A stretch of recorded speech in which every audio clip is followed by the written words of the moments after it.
Welcome to Sex Ed with DB. I'm your host, DB. Let's get into it.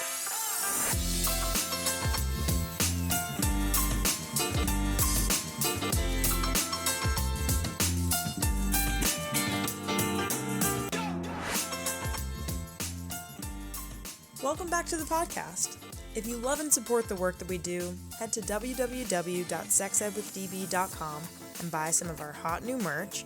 Follow us on Instagram at sexedwithdbpodcast. And if you want to advertise with us, shoot us an email at sexedwithdb@gmail.com. This is our second bonus episode of the season. Welcome. Today I talk with Vela and Kris Fretz, co-founders of Emojibator. With a goal to make sex education empowering and pleasure-focused, Emojibator offers body-safe and powerful budget-friendly vibrators in conversation-starting shapes. Emojibator's mission is to destigmatize self-love and masturbation, making pleasure accessible and reshaping sexual wellness with a humorous perspective. Let's give it up for Joe and Kris. Want to tie your partner up in bed but don't know where to start? When you want to get a little frisky and brighten up your sex life, try Emojibator's new rainbow bondage rope, safe for restraint and suspension. Whether it be their classic emoji vibrators, silly pasties, or fab beauty products, Emojibator will deliver. Find all of their body-safe toys for pleasure at emojibator.com and use code SEXEDWITHDB for 25% off your purchase. Follow them on Instagram at Emojibator. Kris and Joe, hello. Welcome to the podcast. How's it going tonight? Going great. Yeah, happy to be here. Super, super happy to have you both. We are proud partners of your company, Emojibator, and we are very, very lucky to hear all the backstory with that. And let's dive in. Both of you tell us your names, your pronouns, and what you both do. My name is Kris Fretz. My pronouns are she, her, hers. I say it. I am a revenue ops manager for a fintech company in my full-time job. I don't like to say day job because I basically work all the time. And I am the chief marketing officer of Emojibator at the hours that I have left in the day. Awesome. And my name is Vela, he, him, his. And I'm the CEO, founder of Emojibator. I'm a professional musician. And actually, I'm starting a new job at an e-commerce marketing software company on Tuesday called Postscript. Oh my God, congrats. That's very cool. I'm learning a lot. I just assumed that Emojibator was y'all's full-time gig. Very clear that that is not true. You clearly wear many, many hats. Follow-up question for Joe is, what kind of music do you do? Yeah, so I have a band called Tweed. We've been touring the country. Actually, kind of Emojibator was birthed from me leaving my tech job in 2016 to tour with Tweed. I was 26 years old at the time, and I just, was trying to think of something I could do like remotely from wherever I am. And I was writing down all these ideas and, kind of landed on this idea for the eggplant emoji vibrator. And, I brought it to a couple of friends. I brought it to Kris. I think she must have been like 23, 24 at the time. And she was like, I just graduated. I just moved to New York. I can't invest right now. And once I launched and we had this article on Cosmopolitan and it was blown up. Then I was like, Kristen, please, I'll give you equity. I just need your help.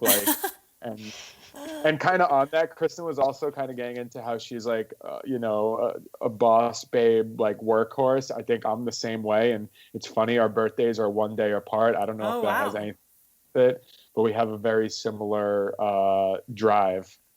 When's your guys' birthdays? I'm December 23rd. He's the 22nd. I'm December 6th. Are you guys Sagittariuses or what's the deal? No, early Capricorn. Okay, my Right on bad. the My cusp. bad. Cool.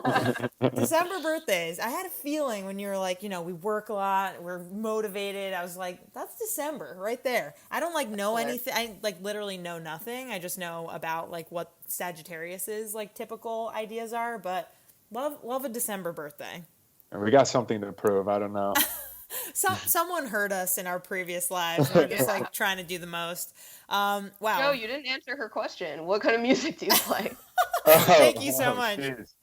All right, so Tweed is like indie pop electronic music. Nice. I also DJ, which I've been doing more and more of, especially, during the quarantine. It's kind of, easy to do at my house. So, and that's like funk and disco and hip hop. Wow, love it. Yeah. I also was in a band in San Francisco. I'm a singer, and we did like indie folk Americana tunes. So would Yeah, love to swap some tracks post interview. definitely. I have a really cool music video online for a song called Moves where I'm wearing booty shorts, and it's really fun. Incredible. Very excited to watch. Let's get into your background. So I would love to know, you kind of a little bit touched on this, Joe, but I want to dig a little deeper. How did you both really get into the field of sex tech? Joe, you want to go? Um, yeah, so I mean, I didn't own any sex toys prior to this business, and actually, Kristen and I met through my college girlfriend, and like we both really connected on music. Actually, Kristen's a musician too, and that was like my only sex toy experience was with my girlfriend there, and I was kind of always interested in porn and stuff like that, but not like more than the average man, I would say. So this, like, we kind of came into it backwards. We came into it from a marketing perspective of like, what can we do that's shocking and astonishing? And it was the eggplant emoji vibrator. And now I feel like we've kind of carved out our own niche, which, kind of sits in between like the, female pleasure focused empowerment big tech companies where you're buying $100 vibrators, and also like these more like Spencer's Gifts, porn kind of, sexualized stuff. I feel like we sit kind of in our own niche that no one else can really say they do. Absolutely. And also just to comment on the Spencer's Gifts, because I feel like everyone around our age exactly like knows what that means, of like kind of kitschy fun. You buy them for parties, you're like walking around there in middle school, and like it's basically for laughs but also things that you might use. So very, very clutch analogy there. Yeah, and sorry, go ahead. I was going to say, but higher quality than that, hopefully, is the idea. Exactly. Yeah, the modern Spencer's. I mean, my first gift was probably a Spencer's toy because my college girlfriend, same one Joe's alluding to, gifted me for my 19th birthday a candy cane shaped vibrator that when you pulled the candy cane off, it was just like a, white stick. And as that was my first vibrator ever, really blew my mind. Just like, it just really more astonished me that no one had talked to me about this in my life until that point. Like none of my friends from high school, like my family or school, no one. So I think that realization in college made me grateful for like my friends being what I considered brave and bold to talk about masturbation and sex out in the open over dinner and in the morning and at any time. It really took the shame out of it for me. So then, fast forward 4 years when Joe says, let's make an eggplant emoji vibrator, I also saw it from the marketing perspective, but, the woman in me said, holy hell, that's exactly what I needed 4 years ago. So there must be so many others who are in more dire situations than I was. Yeah, that's a really... Sorry, go ahead, Joe. And we realized very quickly that, we had opportunity with this product to get people to talk about sex, to get people to talk about masturbation in a Exactly. way where they never had, maybe even at the dinner table. Hey, this is a crazy new product, you know what I mean? And we didn't have any connections in this industry. We didn't have any mentors prior to going. We didn't have any data. We like completely stepped into it backwards and made all of our connections kind of as we had already proven a little bit of success. Yeah, and that's exactly what I was going to say in terms of like being an introductory kind of like set of toys and products for young people who are, maybe 18, maybe they're in college, like people who didn't really like learn about sex and pleasure from their parents or obviously in school. Most states don't do that, as we know. So I think that that's a really good point that I hadn't really considered is, masturbation and sex toys can be very overwhelming in terms of like, what toy do I buy? Which one's the right one for me? I don't have $150 to spend on like a class A, toy. And like to be able to lower that price point and make it fun and engaging for young people is like kind of bingo. You've like hit the mark. A lot of nods. Yes. Yeah. A lot of We nods. completely agree. Well, and that's just the beauty of what has happened in 4 years is that we didn't go into it to like dominate the sex toy industry. We went into it to sustain our broke pockets, but also just to see how the world would respond. That's honestly what we said. We'll see what happens for 6 months. If we're still in business, okay. And then we grew to like love and appreciate the opportunity we created for ourselves to learn, but also for like the rest of the world to, communicate in a language about sex that doesn't make them feel shameful about themselves or feel like they're doing something wrong. Absolutely. Yeah. So let's like back up a little bit. So tell me about like the founding of it. Like I know you already mentioned like in 2016, that was kind of when the idea popped into your head, but like also I want to know what's your mission and how did you like actually go about starting something like this? Cuz I know it's one thing to be like, yeah, I have an idea about like how to make an eggplant emoji, but then it's another thing to be like, okay, now we're like selling that and we have to market it and we have to get the right people in place. And I also am curious to hear, since you both have other full-time jobs, like is this something that you're always planning on doing on the side? Eventually, are you seeing it as like full-time gig? Like what's your idea about that as well? Yeah, great questions. So, Joe's perspective of how we started, he shared. My perspective is, he told me about it over the phone, and I said, I don't have thousands of dollars to give you. And then, I said, he'll call me back in a few months when he's like ready to do something, because that's who Joe is. He figures things out no matter how impossible it may sound to the average person. So, the summer went by. I remember, kind of forgetting about it, to be honest. And then he called me and said, I ordered 1,000 eggplants. I have a website. I have a domain. I have a warehouse to ship it out. And I said, holy crap, okay. And then we worked on, well, how do we communicate this to the world? And, again, I was fresh out of college. I took a comms like 301 class of how to write a press release. And that's what we did. So we announced to the world, we're selling the eggplant Emojibator to make pleasure a more accessible conversation and humor to be that lens, to get us there. And Joe went to IKEA, I believe, and Whole Foods to take photos of the product with amazing backdrops. And we borrowed our friend's kitty to pose with the product. And that's who you see in the Cosmo article, is our friend's cat holding an eggplant. And, we then used our network to figure out who knows someone who's a reporter. And, not to call out outlets, but we really, wanted BuzzFeed to launch it at the time. They were really like the sort of perfect, destination, and that didn't work out. I don't know why, still to this day. Now they write about us all the time. But then we got connected to someone at Cosmopolitan, and in a matter of days, they said, hey, we're launching your article. And Joe said, when? Because my website isn't even live. So they really caught us on day one. They made day one, and overnight, our phones blew up. Twitter just, carried it to every country, I couldn't even imagine reaching right away.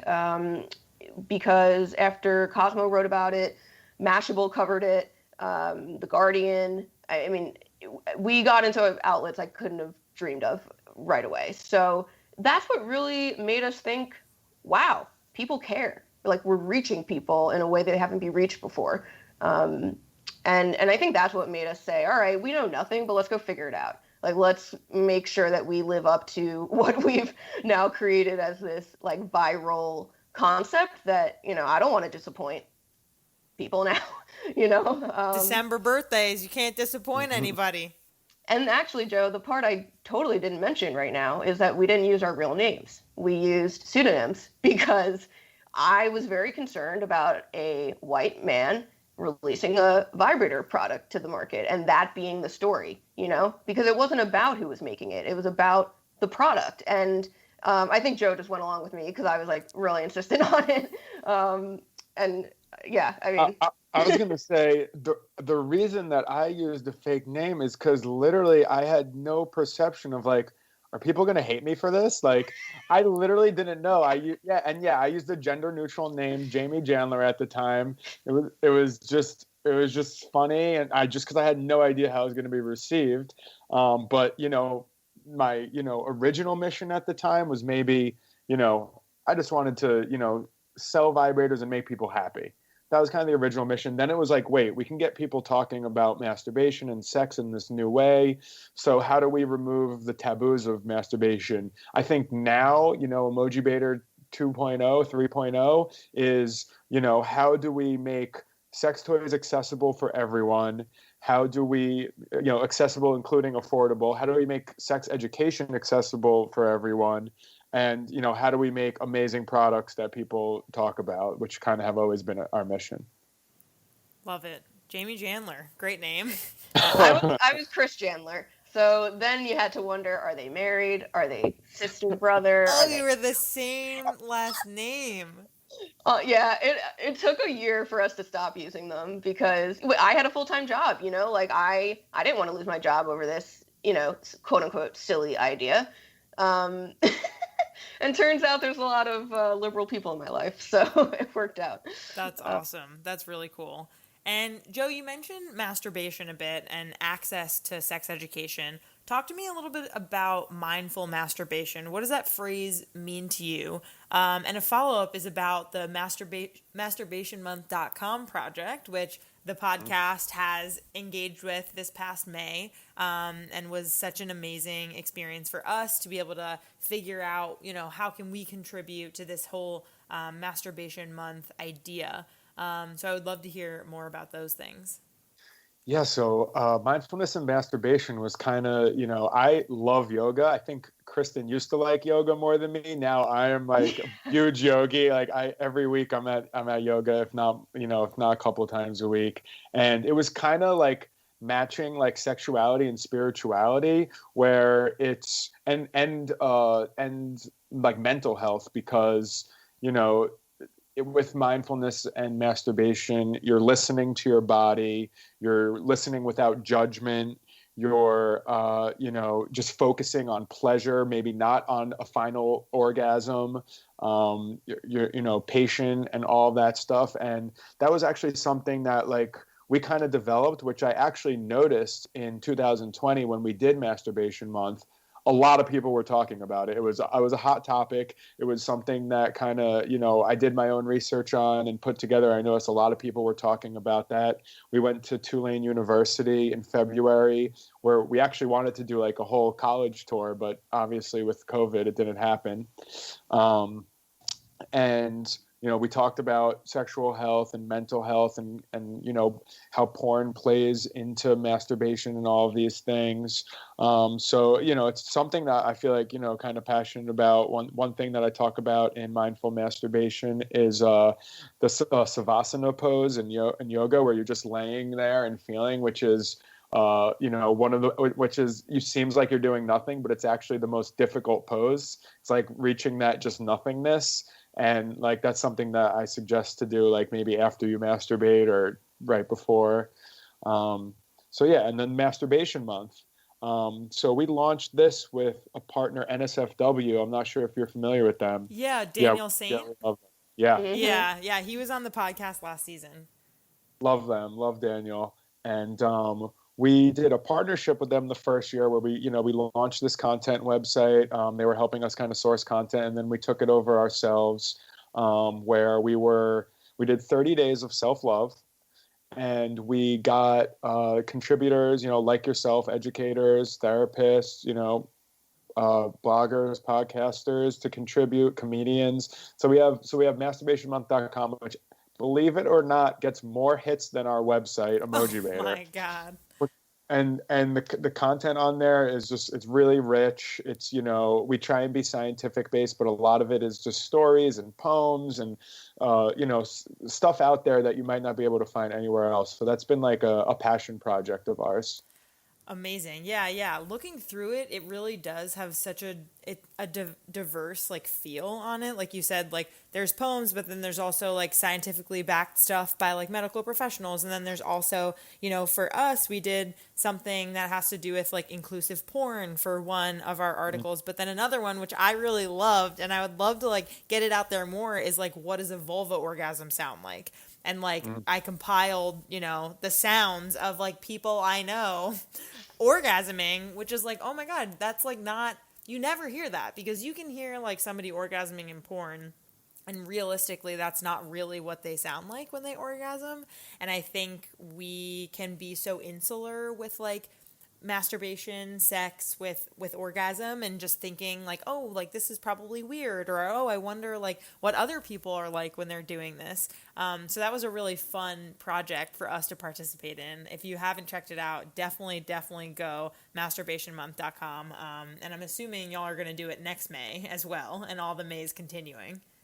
I don't know how we can't. And Danielle, I loved both of your contributions. They were two of the most popular. So thank you. God. Can't wait to continue next May. Okay, let's get into your fun ass toys. So I want to know, how are your sex toys different than other toys in the sex toy market? We talked a little bit about like them being less expensive, even though they're of high quality. But I would love to know about that, and also like what goes into making these toys. Like, how do you make them unique and fun? And you have accessories as well. So I would love to know the process through which you figure out what the toys are going to be, and also I would love to know how they're different. Sure. I think our toys are unique because there isn't this sort of opinion or expectation when you see it. When I think of the other toys that I've had in my life, I'm often confused at what I'm looking at. I feel like, why don't I know what to do right away? And that feeling can build up over time, and it can lead to lower self-confidence, even though I consider myself to be a confident, outgoing person. So for me, I really like to stick to our, humorous lens on our product design, while also being a, safe, healthy, high quality product. Like, those are the most important things to me, because, the minute we try to get too fancy, we're steering away from the point. So yeah, we started out with the eggplant. The natural follow-up was our chili pepper, and that one honestly does so well when we're in person at events and people see the options and they're like, no, actually I want the chili. And then, the banana was like, oh, we got to do the banana. And then after that, it was like, all right, how many more emojis are we going to sexualize? How many more fruits can we do this? Right. And then we landed on the pickle, and that's where we've ended for now. But from there, to your point, we had to diversify our product line to build a business that can sustain itself, right? Like, how many people just want to buy a banana vibrator? So that's what led us into selling pasties in emoji shapes, which are my personal favorite accessory we have. And, we have a lot of exciting, new products that we're going to be developing and launching ourselves. But, when we got started, just to go back to the earlier point of like, how did we do this? We had to be lean, and we had to decide what is worth investing our capital in order to get the best return. So, sometimes that means selling products from other brands just because it's a good fit to our overall mission.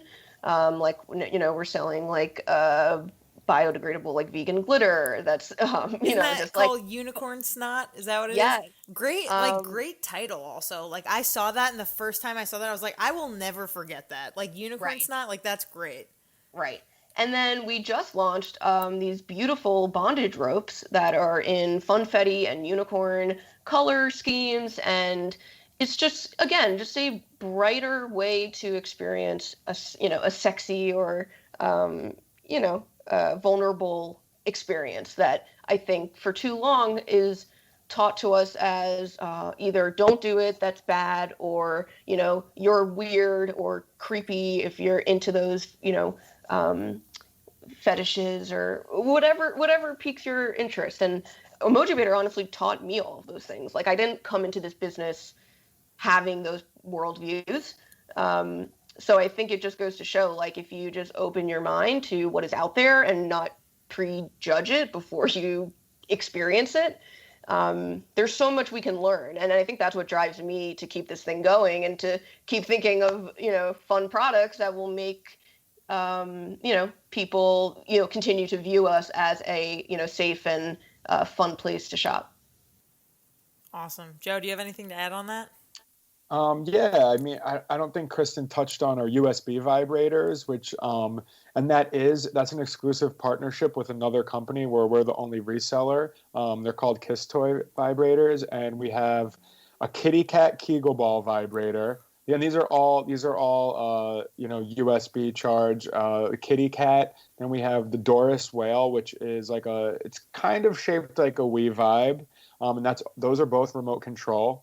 We have Mr. Ted, which looks like a little teddy bear lollipop sort of thing, and then Oh yeah, that one's and then sold out. I feel like on your website right now because I was like, it whoa, might this looks be. fun. We're updating the packaging on that one, so Okay. we might not have it again until next year. If we don't have that one, we'll talk later. I'll find you one. Can't wait. And we have Queenie, which is a finger ring vibrator, which is really cool. And I just learned that it's really great to use for guys too, the vibrating ring. We have our first anal vibrator, Orville, which is silicone. We have Evelyn, which is a kind of G-spot shaped vibe, more of like a classic vibrator shape, not really an emoji. And then the other one we manufacture is the Chicky, and that's an Emojibator product, which is a suction toy. Okay, that's what I assume because the head comes off, right? Right. It's funny looking. It's really It's odd cute. looking. It's very cute. Which is so funny. One thing I've learned is that there are just different strokes for different folks. I have heard the Chicky. I have heard all sides of the spectrum. It's too weak. It's too strong. I don't know how it can be both. I thought maybe at first I was hearing it's too strong. I recommend people use lube with it, obviously. And then I hear that it's too weak. So I don't know. It's like, we have the AAA vibrators, too weak for some people, more than enough strong for other people. So you got to kind of test it out and feel for yourself. Love it. Yeah, no, that's amazing. And while we're on the topic of lube right quick, because I feel like lube is the kind of thing where like people who have used lube are like, go lube, 1000%. You should use lube. It's very fun and makes your experience with toys and with penetrative sex and whatever you're doing like more fun. I think for me personally, and I'm sure that I'm not the only one who's experienced this, I'm very sensitive depending on the lube. And I feel like a lot of lubes have like aloe or like things in them that like can cause stinging or burning or like things that don't feel good. And there's this amazing lube, and I'm curious if y'all have heard of them, and I know that you're creating a lube, right? A CBD lube, because there's another CBD lube that's incredible, and they're called Toka. And they're the only lube that I feel like I've used that I think is like really works for me. And so when y'all develop, is that in the works? Like what's going on with that CBD lube? Yeah, I Joe. don't know if you saw. I don't know if you saw my eyes light up when you were describing the type of person who, like, doesn't use it versus does. And we are developing our own lube. We have one water-based lube, and then we have a CBD oil-based lube. And I believe, honestly, that we have developed like the two best on the market. However, there is aloe gel in the CBD lube. I'm surprised to hear that you said it was something sensitive. Yeah, so I know that there's aloe gel and almond oil, which are two sensitive things. But of all of the CBD lubricants that I've tested, I firmly believe that we will have the best on the market. The brand is called Fuchsaus. It's spelled Phuksaus. Our business partner actually owns a chain of fancy Chinese restaurants. I don't know if he wants to be mentioned, but so it was kind of this like mystic, kind of Eastern inspired formula, and like I'm so excited. Like they're amazing. Like we have a really unique bottle. There's like, we use a twist cap, almost like a sriracha bottle. Oh, great. Yeah, and I've been testing it. Like I literally have it right here next to me, and like I love it. Like I'm so excited about this launch. I think it's going to get us on the shelves, of CVS and bodegas and all of that. Oh, hell yeah. That would be great if bodegas had lube. And to add on what you said, I was not a lube person really at all until I started testing all of the lubes for our formula, and now like I love it. You're a lube I don't guy use now. it all the time, but I love it. Yeah, no, I think there are certain times where maybe you don't need it if there are other things going on or whatever the mood is. But I do think, first of all, I can't wait to try both of your lubes. And I do think that like CBD lube, there's a lot of science behind it around like anti-inflammatory and like kind of all the benefits that it can provide. And yeah, I just think herbalists and scientists and folks who have also been using like CBD cream for, like if your shoulder's in pain or different things on your body that we've been using it for, why not lube? Of course, if it can like, it's safe, it feels good, it like smells good, it's the best. So can't wait to try that. We have one more question. This has been fantastic. I've been really, really lucky to have y'all on. And again, thank you so much for partnering with us this season. I'm super excited about our partnership. And I would just love to know, like, where do you hope to go in like 5, 10, 20 years? Like what does Emojibator look like for you two? And what could the future hold? Well, I think I just want to express how different we really are as a business, because I can't think of many similar companies that get started on e-commerce and then just purposefully choose to not really hire or get a office or a retail store. Like that's not the path we went down, and there was a good reason for it, and frankly, like personally, I struggled to, I think your earlier question, Danielle, of like, will this be full time for us? Probably not, to be straight up. Like Joe and I are just two people that really enjoy challenging ourselves, and I think we get bored easily, and that's why we overwork ourselves and, try to make a difference in many different ways. Our skill sets started out in marketing, but extend to, both being musicians, both having like an artistic aspect to our livelihoods. We're very analytical. We both are really good data people. So I just didn't feel convinced that going full time on Emojibator was my calling when it was happening. And I continue to ask myself that all the time. We both do, but at the end of the day, I can't even believe we got through this conversation without talking about the major barrier we face as a business, which is not being able to advertise on any social media platform or any major, advertising channel that every other legal entity of a business gets to do. Totally. And I don't want to dampen the mood because it really just is a shitty topic and a shitty reality. But no, but it's important, though. It's important to mention for sure. Yeah, because that's a major reason why I cannot afford to go full time, frankly. Like there is no revenue stream coming from advertising for us. So we have to find really creative ways to stay relevant and to stay, interesting enough to people to keep buying emoji-shaped vibrators. And I think that's just what gives me joy that this thing could last 5, 10, 20 years, because it's just such a simple solution to a extremely complex and, century-long problem of not every human feeling like they can explore pleasure freely and comfortably, and that it's, our innate ability as a human to feel pleasure. So, where are we going to be in 10 years? I hope we get acquired by that point, honestly. We do want to make it big in some degree. I think we do want to be in more shelves because we have that mainstream, cultural crosshairs of emoji and fun and sexual wellness and food and whatever. I think some more like brick and mortars would be great. Just some new channels for us to explore more.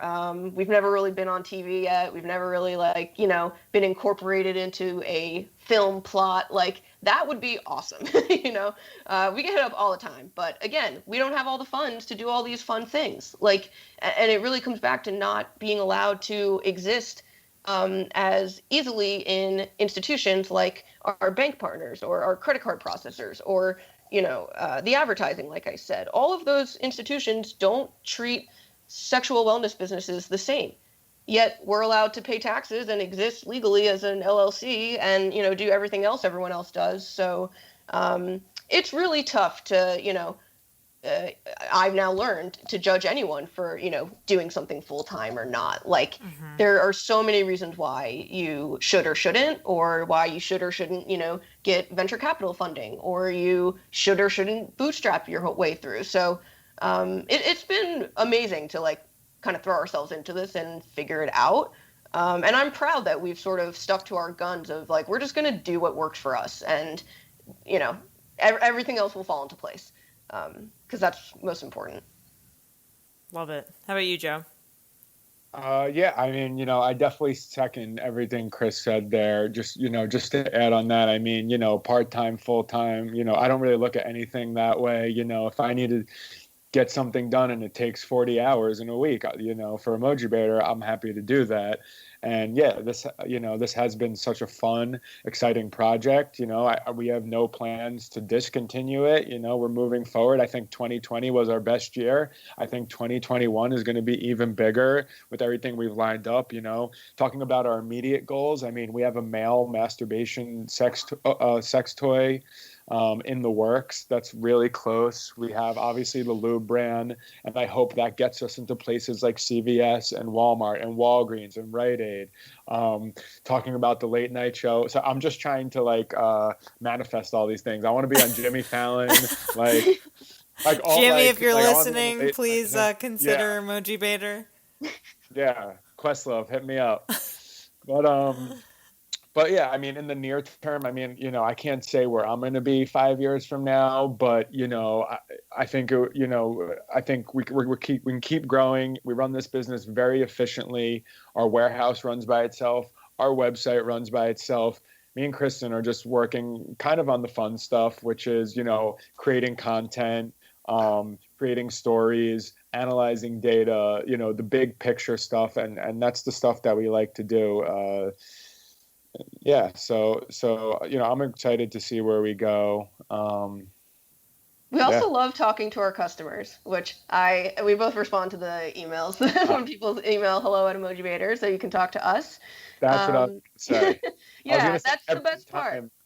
Every time someone buys it, no matter every purchase that happens, it makes me happy. It's so fun to see everyone buy whatever it is from our website. It's special. You know what I mean? I love that. I love it. Thank you so much. We're going to have all the deets where people listening can get a little bit of a discount for buying products with our code. Stay tuned. Thank you both so much for being on. Thank you. This was awesome. You. Sex Ed with DB is supported by Emojibator. Emojibator believes in humor and education to promote a society that celebrates pleasure. Their fun and affordable collection of vibrators is inspired by the sexiest of emojis. That means eggplants, chili peppers, bananas, and pickles. Oh my! They even have a line of adorable animal toys like a kitty cat, chickie, and whale that do a whole bunch of naughty things. Find all of their body-safe toys for pleasure at emojibator.com. and use code SEXEDWITHDB for 25% off your purchase.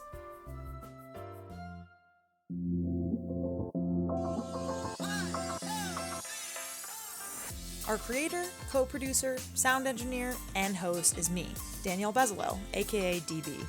Our co-producer and communications lead is Cathren Cohen. Our main logo and banner graphic were created by Andrea Forgacs. Our social media intern is Leslie Lopez. Our music theme is by Hook Sounds. Our ad music is by my stepdad, Bill Gant. Thank you so much to our featured guests, partners, and our listeners. If you're interested in advertising with us, email us at sexedwithdb@gmail.com. For more sex ed content, follow us on Insta @sexedwithdbpodcast. Tune in next time.